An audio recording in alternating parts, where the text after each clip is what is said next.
প্রাকৃতিক দুর্যোগে ক্ষতিগ্রস্তদেরও ঘর তৈরি করে দেবে সরকার, বললেন প্রধানমন্ত্রী। আরও ৭০ উপজেলাকে গৃহহীন ও ভূমিহীন মুক্ত ঘোষণা। প্রধানমন্ত্রী শেখ হাসিনার কারামুক্তি দিবস আজ। মানুষের ভালোবাসায় সিক্ত হয়ে সকল ষড়যন্ত্র রুখে দিয়ে দুর্বার গতিতে এগিয়ে নিচ্ছেন দেশ। এবং দেশে বিভিন্ন স্থানে জমে উঠতে শুরু করেছে কোরবানির পশুর হাট। দাম নিয়ে ক্রেতা বিক্রেতাদের মিশ্র প্রতিক্রিয়া।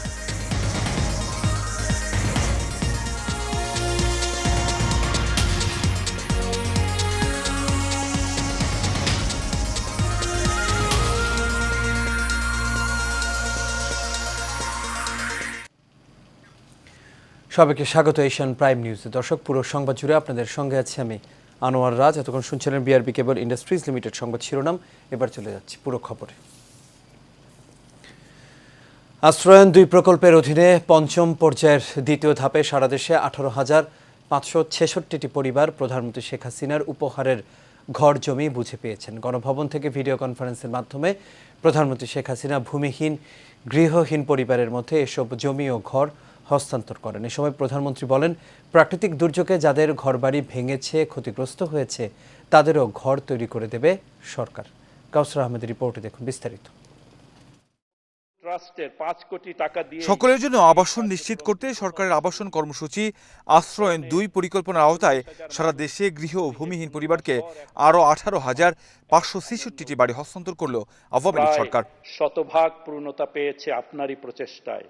গণভবন থেকে ভিডিও কনফারেন্সের মাধ্যমে লালমনিরহাটের কালীগঞ্জ উপজেলা, কক্সবাজারের ঈদগাঁও উপজেলা এবং ভোলার চরফ্যাশন উপজেলার সঙ্গে সংযুক্ত হয়ে সুবিধাভোগীদের কাছে জমির মালিকানা দলিল সহ বাড়ি হস্তান্তর কার্যক্রমের শুভ উদ্বোধন করেন প্রধানমন্ত্রী শেখ হাসিনা। এখানে আমরা ৭০টি উপজেলা, আজকে আমরা এখানে সকলের জন্য বিনামূল্যে ২ কাঠা জমি এবং একটি ঘর, তার সাথে সাথে ল্যাট্রিন, বিদ্যুতের ব্যবস্থা, পানির ব্যবস্থা, সব ধরনের সুযোগ সুবিধা সহ আমরা হস্তান্তর করব। এর মধ্য দিয়ে ২৬ জেলার সব উপজেলা সহ আর ৭০টি উপজেলাকে ভূমি ও গৃহহীন মানুষমুক্ত ঘোষণা করলেন প্রধানমন্ত্রী। জানান, আওয়ামী লীগ সরকার দেশের মানুষের সব মৌলিক অধিকার নিশ্চিতে কাজ করে যাচ্ছে। আমরা এসে জনগণের সেবক হিসেবে আমাদের যাত্রা শুরু করি। তখন থেকেই আমি উদ্যোগ নিয়েছিলাম যে ভূমিহীন মানুষদের জন্য আমরা যা পারি, তখন আর্থিক অবস্থা বাংলাদেশের খুবই খারাপ ছিল, তার মধ্যেও ভূমিহীন মানুষকে ঘর তৈরি করে দেওয়ার জন্য আশ্রয়ন প্রকল্প নামে একটি প্রকল্প নিয়ে আমরা ঘর বানাতে শুরু করি। বিদ্যুৎ ব্যবহারে আপনাদের সাশ্রয়ী হতে হবে, হয়তো বিদ্যুৎ অপচয় করবে না, পানি ব্যবহারে সাশ্রয়ী হতে হবে, প্রত্যেকটা জিনিস নিজের মনে করে যত্ন দিতে হবে। এটা আমাদের, এই কথাটা সকলের জন্য প্রযোজ্য। কাজে প্রত্যেককে আমি এই অনুরোধটা জানাবো, যারা বিত্তবান আছেন অথবা যারা একেবারে ধৈর্য, সকলের জন্যই প্রযোজ্য। আমি বলবো যে যেটুকু সম্পদ সেটা যদি আমরা যথাযথভাবে ব্যবহার করি, তাহলে আমাদের কখনো পিছন ফিরে তাকাতে হবে না। এ সময় ঘূর্ণিঝড় রেমালে যাদের ঘরবাড়ি ভেঙেছে, ক্ষতিগ্রস্ত হয়েছে, তাদের ঘর তৈরি করে দেওয়া হবে বলে জানিয়েছেন প্রধানমন্ত্রী শেখ হাসিনা। জাতিপিতা বলেছিলেন, ভিক্ষুক জাতির কোনো ইজ্জত থাকে না। তা আমরা কারোর কাছে ভিক্ষাকে চলতে চাই না, হাত পেতে চলতে চাই না। যতটুকু আমাদের সম্পদ সেটাই যথাযথ কাজে লাগিয়ে আমরা নিজের পায়ে দাঁড়িয়ে মাথা উঁচু করে চলবো, সম্মানের সাথে চলবো, সেভাবেই বাংলাদেশকে গড়ে তুলব। নতুন ভূমি ও গৃহহীন মুক্ত জেলা ও উপজেলা নিয়ে সারা দেশে জেলার মোট সংখ্যা দাঁড়াবে ৫৮টি এবং উপজেলা হবে ৪৬৪টি। যেটুকু সম্পদ সেটা যদি আমরা যথাযথভাবে ব্যবহার করি, তাহলে আমাদের কখনো পিছন ফিরে তাকাতে হবে না। কাউসার আহমেদ, এশিয়ান টেলিভিশন, ঢাকা।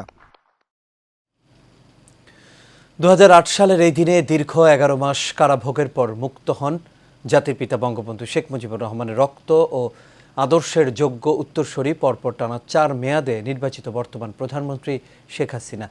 ১/১১ তত্ত্বাবধায়ক সরকার -2 ফর্মুলার নামে আওয়ামী লীগের রাজনীতি থেকে বঙ্গবন্ধু কন্যাকে নিশ্চিহ্ন করার লক্ষ্যে এই পরিকল্পনা করেছিল বলে জানা গেছে। তবে সেই ষড়যন্ত্র ব্যর্থ হয়ে যায় এদেশের আপামর জনগণের প্রতিবাদী ভালোবাসার কাছে। আর সেই ভালোবাসাকে পুঁজি করে এখনও নানা বাধা বিপত্তি পার করে দুর্বার গতিতে বাংলাদেশকে এগিয়ে নিয়ে যাচ্ছে বর্তমান সরকারের প্রধানমন্ত্রী। কাউসার আহমেদের আরও একটি report.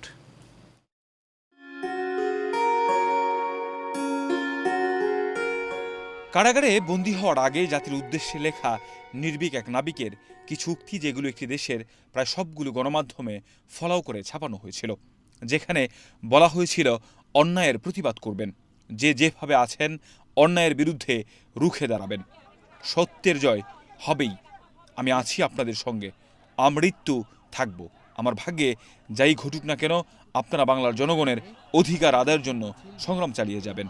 We know under this government there cannot be a free and fair election. People cannot choose their representative under this government because the election and election result will be intimidated.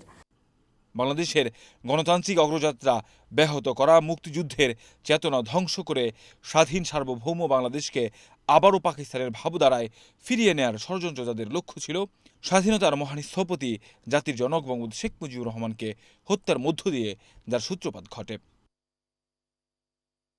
1981 সালের 17 মে বঙ্গবন্ধু কন্যা প্রিয় জন্মভূমিতে ফিরে এলে আওয়ামী লীগকে পুনর্গঠনের মাধ্যমে দেশে আবার গণতান্ত্রিক শাসন ব্যবস্থা পুনঃপ্রতিষ্ঠার সংগ্রাম শুরু করেন। সেদিন থেকেই ষড়যন্ত্রকারীদের মূল টার্গেটে পরিণত হয় গণতন্ত্রের মানস কন্যা জননেত্রী শেখ হাসিনা। এরই ধারাবাহিকতায় 2007 সালের 16 জুলাই গ্রেফতার হয়েছিলেন শেখ হাসিনা। গ্রেফতারের পর প্রথমে তাকে ঢাকা মেট্রোপলিটন আদালতে নিয়ে যাওয়া হয়। সেখান থেকে সংসদ ভবন চত্বরে স্থাপিত বিশেষ কারাগারে নিয়ে আটক রাখা হয়। তাকে রাখলো নতুন বিল্ডিং, ওখানে স্পিকারের জন্য যে বাসভবন নতুন বিল্ডিং হয়েছে তাকে রাখলো সেখানে। আর আমার জন্য পড়লো যেটা পরিত্যক্ত ছিল, ভাঙাচোরা, নোংরা, ময়লা, ছেঁড়া, মানে একটা গদি, তা আবার ইন্দুরে খাওয়া, খাট একখানা বসতে পারিনি, খাটটা ভেঙে গেল। পরে 11 মাস পর 2008 সালের আজকের এই দিনে কারাগার থেকে মুক্তি পান তিনি। সেই ষড়যন্ত্র আর নীল নকশা ব্যর্থ হয়ে যায় এদেশের আপামর জনগণের প্রতিবাদী ভালোবাসার কাছে। বাধ্য হয় তাকে জামিন দিতে। ইতিহাসের এই কালো দিনটিকেই মুজিব আদর্শের নেতাকর্মী ও গণতন্ত্রকামী দেশের আপামর জনগণ গণতন্ত্র অবরুদ্ধ দিবস হিসেবে পালন করে, যে দিনটি আওয়ামী লীগ সভাপতি ও প্রধানমন্ত্রী শেখ হাসিনার কারামুক্তি দিবস। একই বছর 29 ডিসেম্বর অনুষ্ঠিত জাতীয় সংসদ নির্বাচনে আওয়ামী লীগ বিপুল সংখ্যাগরিষ্ঠতা নিয়ে জয়লাভ করে। 2009 সালের 6 জানুয়ারি আওয়ামী লীগের নেতৃত্বে মহাজোট সরকার গঠন হয়। একাদশ জাতীয় সংসদ নির্বাচনে বিজয়ের পরে টানা তৃতীয়বার সহ চতুর্থবার প্রধানমন্ত্রী হন বঙ্গবন্ধু কন্যা শেখ হাসিনা। এখনও জাতীয় আন্তর্জাতিক পর্যায়ে গভীর ষড়যন্ত্রের ভেতর দিয়ে এগুচ্ছে দেশ।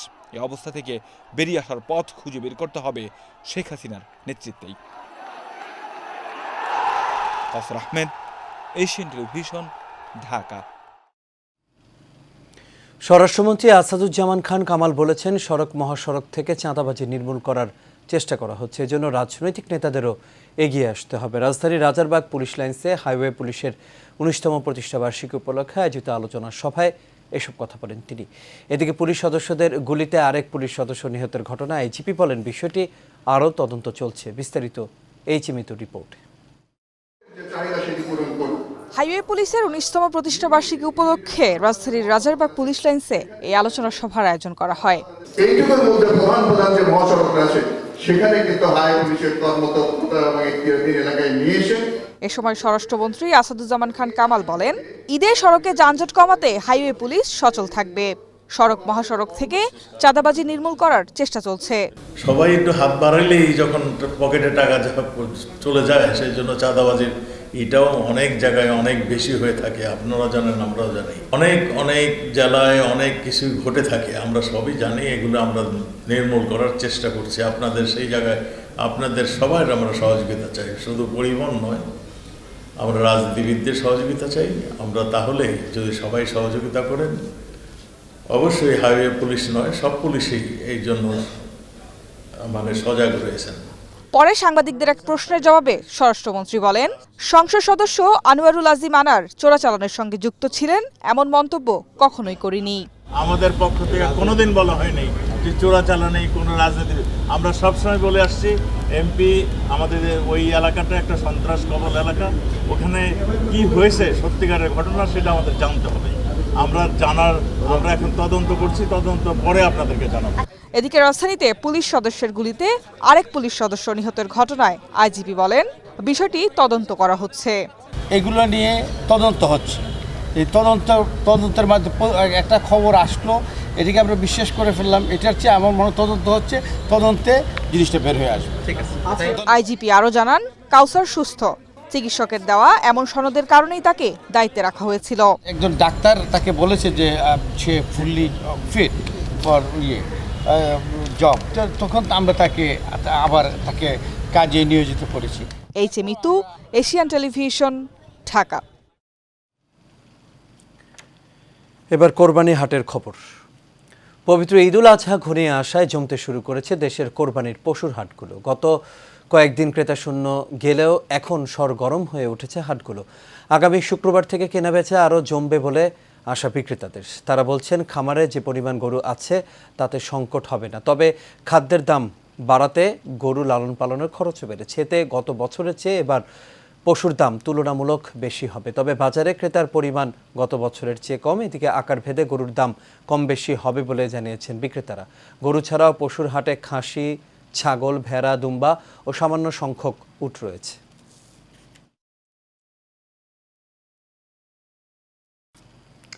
এবার বাণিজ্য সংবাদ। অফশোর ব্যাংকিং চ্যানেলের মাধ্যমে আমানত সংগ্রহ কার্যক্রম চালু করেছে বেসরকারি খাতের স্টার্ন ব্যাংক। এর মাধ্যমে প্রবাসী বাংলাদেশি, বিদেশি নাগরিক এবং সারা বিশ্বের কর্পোরেট গ্রাহকরা সহজেই অ্যাকাউন্ট খোলা এবং ডিপোজিট করার সুবিধা পাবেন। আমানত থেকে প্রাপ্ত আয়ের ক্ষেত্রে কোনো কর প্রযোজ্য হবে না। রাজধানীর গুলশানে বিকেলে ব্যাংকের প্রধান কার্যালয়ে নতুন এই ডিপোজিট কর্মসূচির আনুষ্ঠানিক উদ্বোধন করেন ইবিএল ব্যবস্থাপনা পরিচালক আলী রেজা ইফতেখার। অফশোর ব্যাংকিং সুবিধা প্রদানের মাধ্যমে বাংলাদেশি ব্যাংকগুলোর সেবার পরিধি প্রবাসী বাংলাদেশি এবং বিদেশে অবস্থিত কর্পোরেটদের মাঝেও সম্প্রসারিত হবে বলে আশা প্রকাশ করেন তিনি। গ্রাহকের রান্নায় নতুন অভিজ্ঞতা যোগ করতে ওয়ালটন মাইক্রোওয়েভ ওভেন এবং হোটেল ইন্টারকন্টিনেন্টাল ঢাকার যৌথ উদ্যোগে প্রকাশিত হলো দি আর্ট অফ ফাইন ডাইনিং নামে একটি রেসিপি বই। সম্প্রতি রাজধানীর একটি হোটেলে রেসিপি বইয়ের মোড়ক উন্মোচন করা হয়। এ সময় উপস্থিত ছিলেন ওয়ালটন হোম ও কিচেন অ্যাপ্লায়েন্সের chief business officer Mostafa Kamal, deputy CBO Enamul Kabir, home অ্যাপ্লায়েন্সের রিসার্চ অ্যান্ড ইনোভেশন বিভাগের প্রধান Khairul Bashar.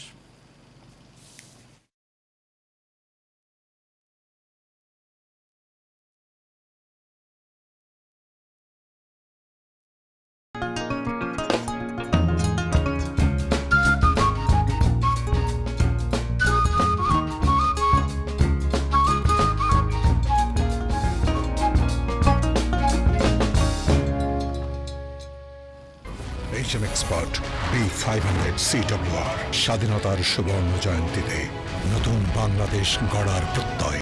HM Steel B500 CWR।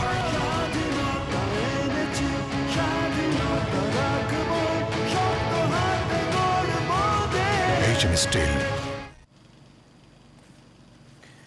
চট্টগ্রামের ঐতিহ্যবাহী Kaibalyadham housing estate B block সমাজ কল্যাণ কমিটির দ্বিবার্ষিক নির্বাচন উপলক্ষে মনোনয়ন ফর্ম বিতরণ শুরু হয়েছে। প্রথম দিনে মোট 7 জন মনোনয়ন ফর্ম সংগ্রহ করেছেন। সভাপতি পদে হাজী সোলাইমান, সাধারণ সম্পাদক পদে মীর আহমেদ খোকন, সহসভাপতি পদে পেয়ার আহমেদ, যুগ্ম সাধারণ সম্পাদক পদে মোহাম্মদ কামাল উদ্দিন সহ আরও অনেকে। মনোনয়ন ফর্ম জমা দেওয়ার শেষ তারিখ 20 জুন। নির্বাচন হবে আগামী 19 জুলাই।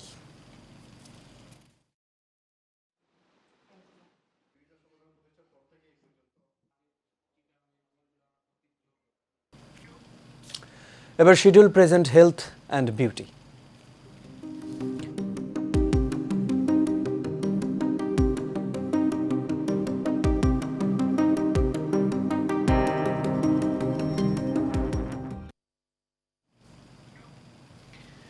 আধুনিক চিকিৎসা ব্যবস্থায় বেশ কয়েক বছর ধরে দেশে লেজার ট্রিটমেন্ট প্রচলিত রয়েছে, কিন্তু এটি নিয়ে ভীতি এবং প্রীতি দুটোই রয়েছে বলে জানান আন্তর্জাতিক ত্বক বিশেষজ্ঞ অধ্যাপক ডাক্তার এম.ইউ. কবির চৌধুরী। কাউসার আহমেদের রিপোর্টে দেখুন বিস্তারিত।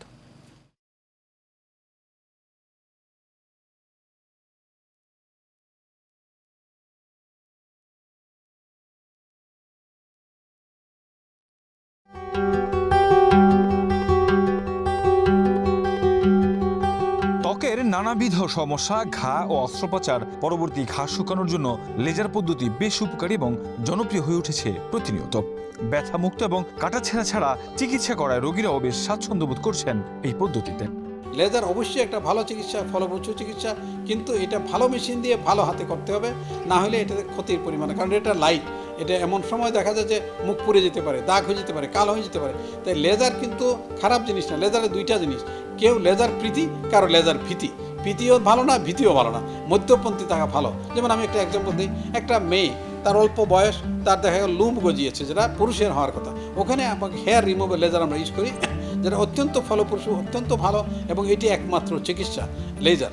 এখানে দেখা যাচ্ছে একটা মানুষের একটা হেমানজিমা হইলো, এটা ওটা কাটা যাবে না, এটা রক্তনালীর টিউমার, এটা কিন্তু লেজারে ভালো চিকিৎসা হয়। মুখে দেখা গেল ছোটো ছোটো ফুসকুড়ি হইলো, দাগ হইলো, আঁচিল হইলো, এগুলো ওঠানোর জন্য লেজার সবচেয়ে ভালো, দাগ কম থাকে, সেখানে লেজার ইউজ করা যায়। কিন্তু চুল পড়ার জন্য লেজার ইউজ করা আজকাল, এক নম্বরে চুল পড়লে একটা লো লেভেল লাইট থেরাপি, এটা সফট লেজার ইউজ করে চুল গজানোর জন্য, এটা কিন্তু ফলপ্রসূ চিকিৎসা। আজকাল কার্বনের লেজারে পেট কাটা হয়, যেগুলি নাইফের কাজ করে, আজকাল ইন্ডিয়া লেজার, দাগ, বিভিন্ন ধরনের লেজার পৃথিবীতে এখন আসছে। এই লেজারগুলি কিন্তু অপচিকিৎসা না, চিকিৎসা, কিন্তু এটা ভালো হাতে করতে হবে, ভালো মেশিনে করতে হবে, ভালো জায়গায় করতে হবে, এবং প্রয়োজনে করতে হবে, অপ্রয়োজনে লেজার করা ঠিক নয়। তবে বিশেষজ্ঞ চিকিৎসক দ্বারা না করালে নানা অসুবিধা হতে পারে বলে জানান আন্তর্জাতিক খ্যাতিসম্পন্ন এই চিকিৎসক। অনেক সময় অপ্রয়োজনীয় লেজার করা হয়, যে আমরা রিজুভেশন লেজার, আমরা স্কিনটাকে টান করে দেবো, আমরা স্কিনটাকে ফর্সা করে দেবো, এগুলো অনেক কথা প্রচলিত আছে। তবে এই অহেতুক লেজার করা ঠিক না, হেতুক করতে হবে, প্রয়োজনে করতে হবে, এবং যখন অত্যন্ত প্রয়োজন তখনই লেজার করতে হবে।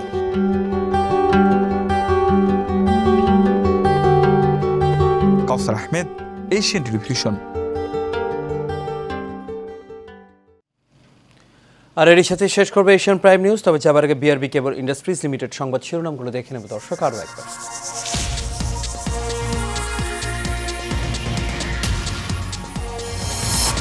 প্রাকৃতিক দুর্যোগে ক্ষতিগ্রস্তদেরও ঘর তৈরি করে দেবে সরকার, বললেন প্রধানমন্ত্রী। আরও ৭০ উপজেলাকে গৃহহীন ও ভূমিহীন মুক্ত ঘোষণা। প্রধানমন্ত্রী শেখ হাসিনার কারামুক্তি দিবস আজ।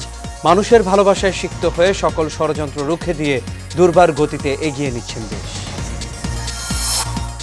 এবং দেশের বিভিন্ন স্থানে জমে উঠতে শুরু করেছে কোরবানির পশুর হাট, দাম নিয়ে ক্রেতা বিক্রেতাদের মিশ্র প্রতিক্রিয়া।